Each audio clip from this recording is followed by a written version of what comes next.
महाभारत के महर्षियों में एक नाम है ऋषि भरद्वाज।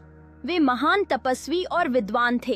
भरद्वाज द्रोणाचार्य के पिता और एक ऋषि परंपरा के आचार्य माने जाते हैं। उनकी शिक्षाएं वेद, आयुर्वेद और ज्योतिष तक फैली हुई थीं। महाभारत में उनका उल्लेख ऋषियों के बीच एक आदरणीय स्थान पर मिलता है। भरद्वाज का योगदान केवल ज्ञान और तप में ही नहीं था, बल्कि उन्होंने धर्म और गुरु शिष्य परंपरा को भी आगे बढ़ाया। उनकी वंश परंपरा से ही महायोद्धा द्रोणाचार्य उत्पन्न हुए, जिन्होंने कौरवों और पांडवों को शस्त्र विद्या सिखाई।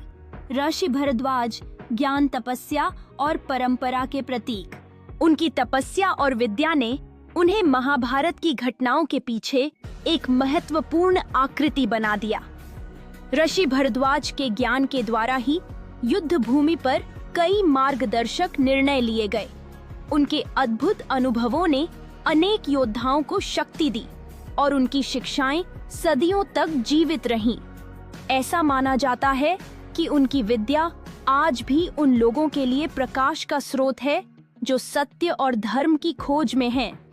उनकी शिक्षाएं न केवल वर्तमान पीढ़ी के लिए प्रेरणादायक हैं, बल्कि हमारे ऐतिहासिक और सांस्कृतिक धरोहर का भी एक अभिन्न हिस्सा हैं।